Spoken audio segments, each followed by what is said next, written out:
Hey, what's up? What's going on? It is week 19, Digital Disruption with Frank and Kyle here on the DBX podcast. We're live on LinkedIn, YouTube, Facebook, Twitch. I think I got them all. We can't be anywhere else. Yeah, well, we can. We can be everywhere else. Omnichannel, omnipresent. Omnipresent. Well, we got a great show lined up today. A lot of good stuff has happened this week in disruption. A lot of things are being disrupted. We're going to talk about oil at Ransom, Omni-Next, and Lili Neobank. We're going to talk about a lot of good stuff today. We will. But let's kick it off, first of all, with our sponsors, because, I mean, they're at the head of disruption, starting from the very top. Office disruption, co-working space, Common Desk. Unbelievable company, unbelievable people, incredible experience, right? It's all about cultivating experience. You want to find out more about them? We're actually sitting right here, high atop the Littlefield building, downtown Austin, 6th and Congress, incredible view, incredible space.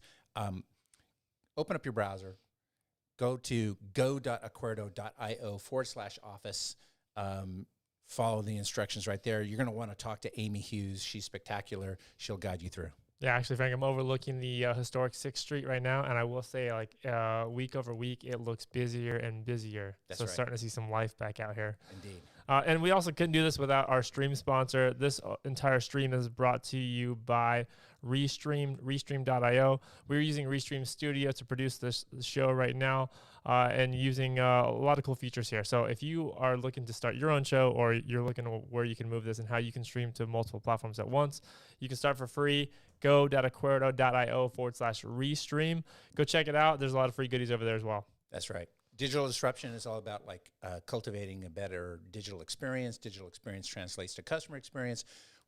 We have to have a CX sponsor, and we do. That is Nice inContact, now known as Nice CX1. They are without hands down, they're the leader in contact center globally. That whole space moving into CX as a CX disruptor, they're right there. And we're happy to have them as a sponsor. You want to find out more about them? Hey, listen, go to our website, go to go.acuerdo.io/NIC. You'll learn a lot more right there. Yeah, check them out for sure. That is we're gonna lead you guys into week 19. So if you guys are out there in the comments right now, let us know where you're watching from. Say hello. Reach out to us. We will respond. Paige is out there as well. Hello, Paige. She's out there moderating and fielding questions as we go here. So with that, let's start the show.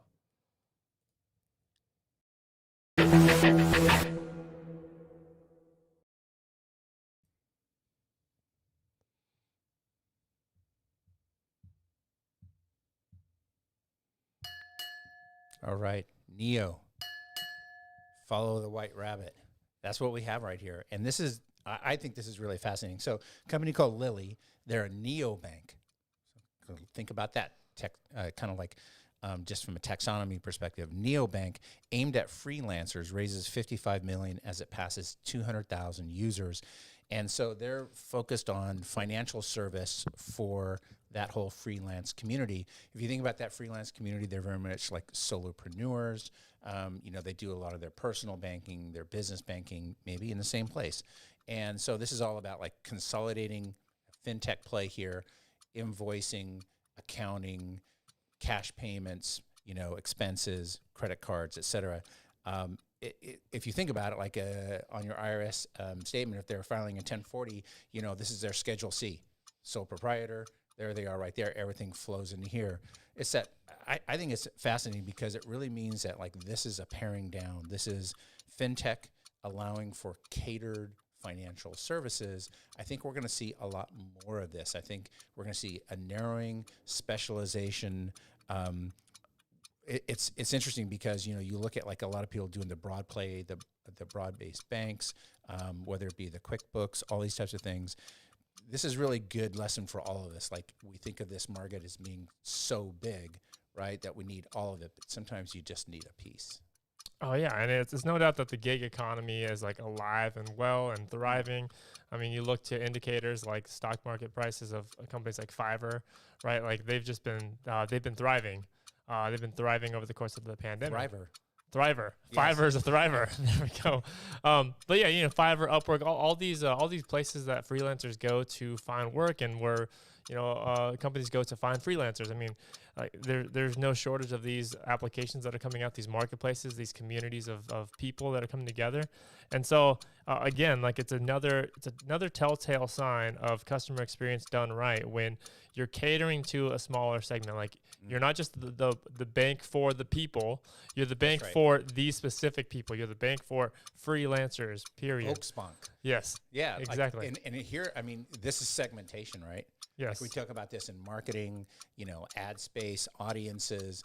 This is a focus on like, this is a segment I'm going to serve. I'm just going to go all the way into these people right here and make sure this is 100% catered. It's actually, I think this is very symbolic of the way our world is going. Yeah, and obviously they're doing this right. Like it says here, Sole Traders picked up growth around to continue expanding business after seeing its usage grow by 1,500% in 1 year. I'll take that number. 1,500%. Like that's like unfathomable. It matters where you start. Right. That base number is important. That's true. But at the same point, it's proof that this is working. Proof that people are obviously flocking to it. They're passing 200,000 users. I mean, that's a big deal. Yeah. As a business person, you take notice. You do. So let's talk about oil at ransom. So I'm sure some of you may or may not have heard the news this past week, but a ransomware attack has shut down the biggest U.S. gasoline pipeline. The biggest pipeline. So the digital world transcends the physical world. And this is why the digital experience matters so much, because it's not just, it doesn't stay there. What starts digital does not necessarily stay there. So the FireEye is investigating their incident response team has came up to the call, but essentially there was a ransomware attack from a group called DarkSide, and of course that's their name, right? Of course that's their name. Yeah. Why would their name be Lightside? And it just happens to be close enough to May the 4th, so it's perfectly timed. Yeah. I wonder how they planned that about, but it just goes to show that this is now the largest ransomware attack. This has now become the largest ransomware attack with the highest amount of damages, right? Because they're shutting down the entire the biggest U.S. gasoline pipeline. Yeah, and to your point, I mean, they're not restricting digital flow, right? You can't go ahead and like book that transaction. They're restricting physical flow. Like literally physical flow, yeah. Yeah, literally physical flow. And I think that this shows us one thing, right? Shows us like how everything is collapsed together. Like we think about certain businesses as being brick and mortar versus click and mortar. We talk about like everybody needs to be digital. Well, that is true, but like part of becoming digital means that like ultimately you fall like susceptible, right, to these particular types of attacks. And so we always think about, banks, financial institutions, SaaS-based software companies, what's happened here even recently, in terms of getting people's data. But like shutting things down is, I think, the next generation of this.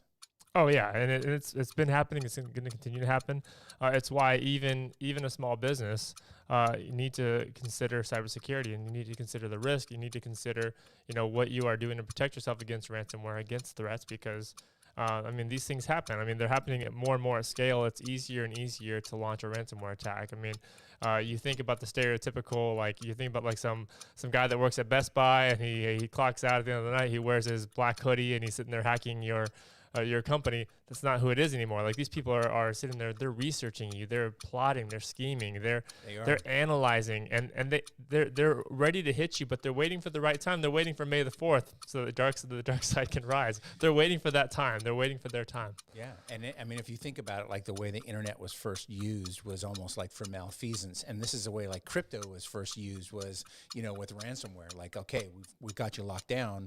We want 2 Bitcoin, and we want you to send it to this address. It's who knows? Yeah, and I think they're still trying to investigate this, but could this be because of could this be like a bigger thing, more of a someone looking at the global warming crisis and they're trying to shut down gasoline? Like who knows? Like it's not all the motivation isn't always all monetary. There's so many different reasons for this for these hacks that are going on now. So all the more reason to protect yourself out there. Yeah, true story. Carte Blanche. So led by some ex-Amazonians, Acuerdo. how do you pronounce that? I think we'll just say Acuerdo. Acuerdo. Acuerdo makes sense.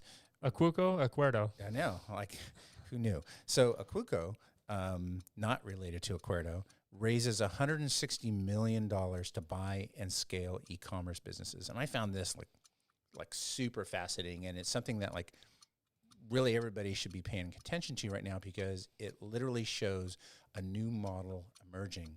So this group of people, they're ex-Amazon.com people deep inside that organization, have been working to help companies launch e-commerce sites, and now they know that, hey, we can do this even better than a lot of our customers. So what they're doing is they're not just reaching out to help these people. They've created a fund, and they're going out and buying these companies. So companies that have e-commerce that they're doing on Amazon and even other places as well, what they're doing is they're acquiring these companies. They're defining an exit for the owners of these companies.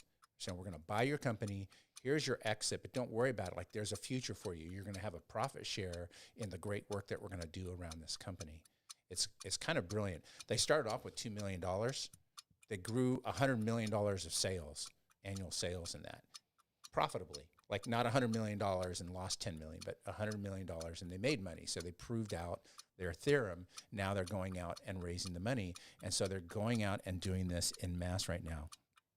I think it's really interesting because it's this, they have a technology. There is a tech to it. There's a proprietary tech that they have that, quote, does it better, smarter, faster, but they have their methodology. This is the part that's new, right? And we have this methodology. So we're going to buy this. We're going to pair this together. We're going to blow it up.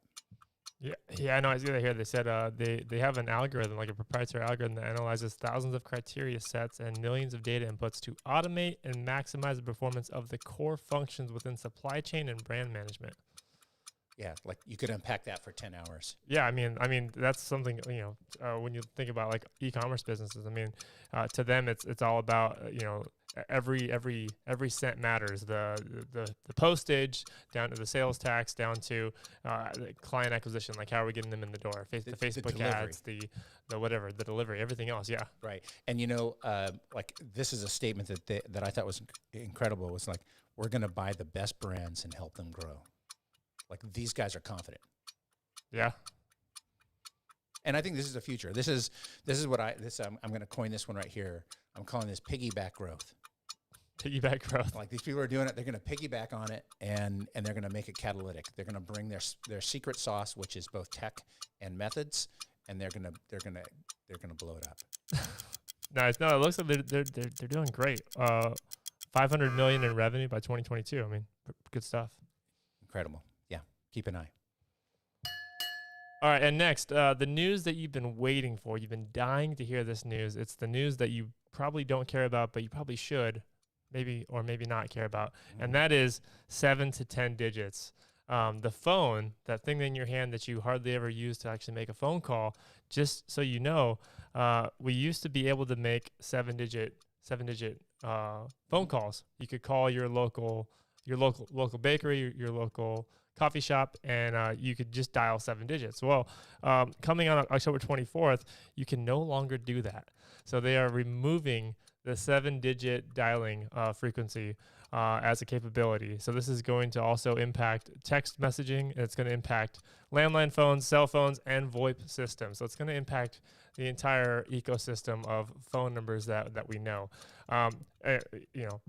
For me, like I just save everyone's phone number as a 10-digit number on my phone. I don't even think about it anymore. But if you are sitting there trying to hand dial 7 digits, just know that it literally will not work anymore in October of this year. What's fascinating to me is that it took us this long to get to this point where we're like, you know what, 7-digit numbers no longer work. That's right. And so, I mean, you're saying that, like, from the standpoint, we're not adding extra digits. We're just including the area code. Yes, we're not adding extra digits. We're just including the area code from now on. And if you don't include the area code, like, the phone call does not work. It just goes to a recording. And this was news to me that I didn't know that I needed to know either, because I would have thought that I would have still thought the assumption of if I'm in a 512 area code, I could dial a 512 number without dialing the area code. That's been like a common thing for forever. Yeah, I think this is just really this is the move, right? The move from, a landline to a cell phone number, and that whole process of becoming like a telephone number is quite literally for texting and for calls, and really doesn't even have any relationship as to where you sit anymore. Like that's your point of origination. That was where you originated your phone number. Yep. But where you are now and how that may be related to even a Google number. So it may be, that number has changed. Like its meaning has changed. Yeah. It's quite literally just a number now. Doesn't really mean a whole lot more. Yeah, and I also wanted a news story that I could just buzz us out super early because that's it. That's all there is to it. I thought there was more to it. There really isn't. There really isn't. You don't have to change anything. You don't have to change like how you record telephone numbers inside of Salesforce or anything along those lines. Nope, you don't. But just so you know, if you try to dial 7 digits after October 24th, it's not going to work. Yeah. Okay. All right. OmniFocus, Omnichannel, the path to value. So this was an interesting McKinsey report, and I think that in some respects, it has some kind of aspects to it that are like a big duh, but I think that they're a smart big duh, and they really point to the fact that ultimately omnichannel is critical now. It's not on the bleeding edge of anything. It quite literally is a requirement for success. So somebody says omnichannel, we're thinking about doing omnichannel, like your conversation's a little late, you need to hurry up on that one a little bit. But there is kind of a hurry up and wait aspect to it, and that's what I think that they kind of unpack in here, is that they say a lack of clarity hobbles many efforts. And I think that this is really emblematic of a lot of ways that technology is employed. Salesforce is a good example. You buy Salesforce, you think this is going to help me with my sales funnel, which it can. This is going to help me with my sales process, which it can, right? But it comes at a very like generic out of the box type of deal. You need to configure it, which means you still have to address those issues, and you'll use that technology as a platform and a medium. And that's what they're saying. They're saying, look, there's an unclear understanding of what parts of the omnichannel to prioritize. So that's a big thing that companies are doing. They focus on the tech rather than on the customer value. So kind of like the form function kind of aspect of it. They grab the tech, see how they can apply it. They can connect it into their web page, et cetera, et cetera. But they really haven't solved the problem. And there's a failure to sequence investments in line with strategy. So they're really, that they're talking about like the investment in each component of the customer journey as you're using omnichannel, whether you're thinking about like how we're going to escalate, from something that's a chat bot into a chat into a voice conversation. That whole aspect is not really clearly defined. And so this is really all coming back to like, you have to have a strategy, you have to have a process for exploration of what your customer journey is, and you have to have a mindset for constant reinvention. So I think that they say chart your ambition. I kind of like that. I like that, chart your ambition, which means that you're going to have to roll up your sleeves a bit. Oh yeah, I'm gonna take this a different direction. I'm gonna apply this to something that I was reading up on this week. I was reading up on InsurTech. So I was reading up on InsurTech companies and the struggle that they're having facing this omni-channel focus, right? The lack of it. And you think about like dealing with your insurance company in any regard, like it's one of those. Typically, it's one of those like painful experiences that we all just kind of deal with. Like we got to do it. Sometimes you end up on a phone call that takes 20 minutes when really I could have just clicked a button and done in 2 minutes. True. But sometimes if you try to direct me to your chat bot, and like I'm asking a simple question that your chat bot doesn't understand, like I just need the phone call. So it's understanding, it's being able to know that me as a customer, I started here, I started in chat, that got me here. I need to be on a phone call. But then when I'm done with that phone call, I don't need to spend 30 minutes talking to you about this. I just need to like fill out a form and click a button over here while I'm talking to your agent. Like, it doesn't need to be this whole drawn out process. And you need to meet me where I'm at, and be able to make that experience as frictionless as possible. So true. I'm going through a Wharton immersive right now. You know that, and Kyle. And there's like this concept of like high complexity, right, low complexity. And on the low complexity side, that's where you want to press a button. Yes. On the high complexity side, you want to get into a conversation with a human. Yes. It's really like you cannot architect for that unless you know what those conversations are all about, which gets back to like the devil's in the details. Exactly. But don't make me talk to you for 20 minutes for a low complexity item, because I'm the next renewal. I'm shopping. That's right. Exactly. Yeah. All right. SASE is safe. So we talked earlier about the ransomware attack that hit the largest U.S. gasoline pipeline. So next, we're talking about SASE. What is SASE? Some people pronounce it SASE, some people pronounce it SASE, but SASE is a secure access service edge, security edge. So essentially, what that allows you to do is that is basically establishing security in the cloud. So think about all the things like firewall capabilities. Think about VPN. Think about layer 1, layer 2, layer 3 protection. That's all happening at a cloud level. Well, Ariaka, one of our strategic partners, it's good to see them in the news. They announced plans to acquire a cloud-based SASE platform, SecuCloud. And the reason here, the opportunity here for businesses and for customers out there, I mean, 39% of businesses in the past year reported that security breaches were consuming serious IT resources. So just about 40% of businesses were affected by some sort of a security issue that was affecting the resources. And SASE was the most desired feature of any potential SD-WAN system. So rewind a little bit, SD-WAN, software-defined wide area networking, that was kind of version 1.0 of blended networks that we all have now. And SASE is kind of like version 2.0, where it's like taking that technology and layering security on top of it. So it's like one whole encompassing solution that provides network and security all in one package. Mm-hmm. And I think this is like further valid in the fact that people are still negotiating this work from home hybrid office space type of environment. Yes. We see this right now as we're architecting technologies for clients right now, digital transformation technologies, and the inflection point that arises when we start talking about how many of these people will be working remotely. Yeah, right? I mean, what good is all of that premise-based security, the premise-based equipment you have, the firewall software, the firewall hardware, the penetration testing, all that stuff like on your premise? What good is that if your workforce is everywhere? That's right, and you have to work at the edge. I think that's the whole thing. Like we've been talking about for, I don't know, the better part almost of a year, as we start kind of working around like that human-centric engineering. Yes, and I think this is reflective of that. This is a human-centric engineering technology.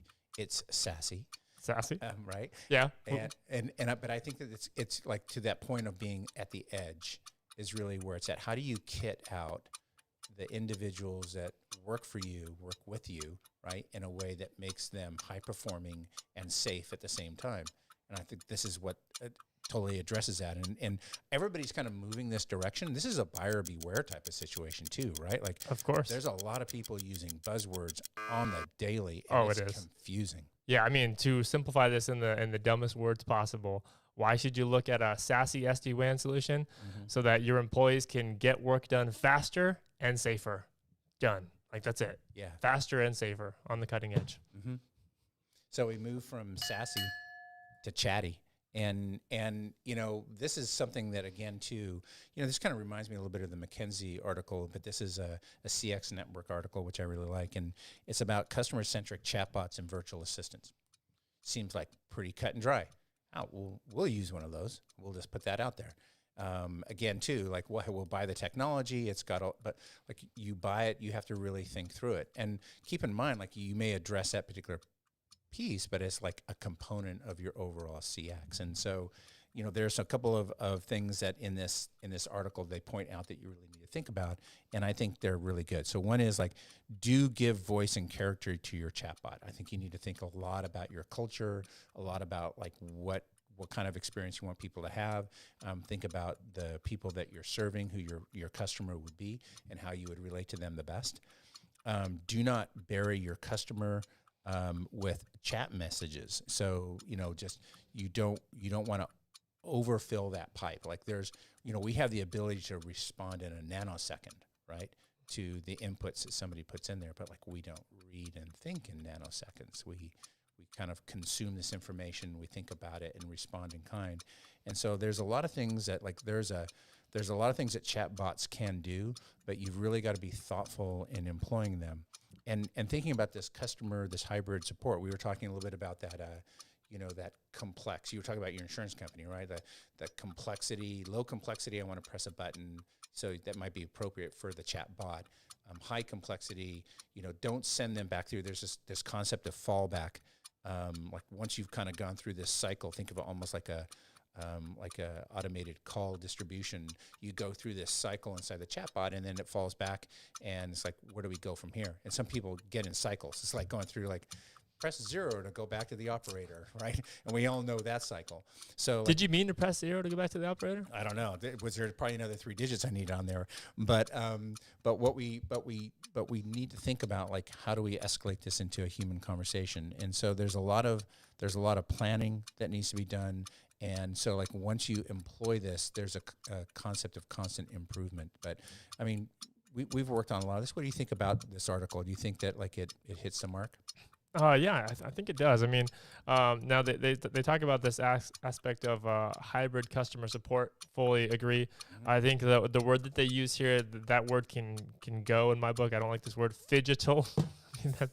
I don't like using that word, physical, digital. Yeah. But I think the combination of digital and physical, that's on the mark. I mean, it needs to be that. It needs to be, if I'm in a chat with you and it's low complexity, cool, you can handle it through the chat, or I'm busy.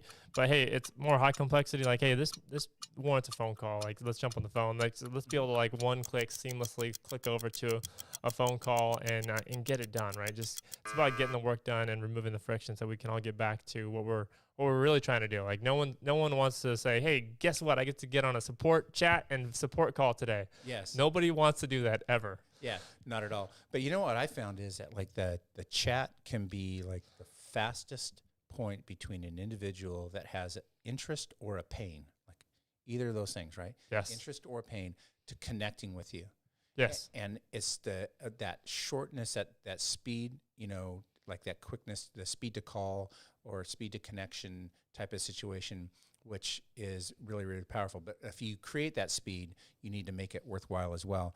I think the whole thing just really illustrates that you've got to design your business around the customer. Yes, for sure. I mean, I've also been on these flip side conversations where we spent all this time chatting, really just could have picked up the phone and it would have been done. Because how many times can I describe the issue to you for you to understand the issue? Correct. So, yep, all good. That will continue to play itself out. It will. Yes. So, Frank, that's the show. That's the show. That's it. But there's more to the show than just seeing it live. I mean, we have clips that come out during the week. We have things that are posted to YouTube. We have podcasts that we're dropping out there. And how do you know about this, right? How do you know that this is happening? The key is just to join our community. And we have a very simple way of doing that. You just get your phone, text DBX to 512-790-7226. That's 512-790-7226. Just text DBX. We'll have a nice little thank you for joining, but we're not gonna overflow your text. We'll just drop lines out there and you can engage with us wherever we are. Yeah, or you can go check out all of our podcast links at dbxpodcastgo.acuerdo.io/dbx. All of our links will be there. You can join us on YouTube, join us on Facebook as well. But that's the show. We'll see you guys. We'll see you guys again. See you on the other side. See you on the other side.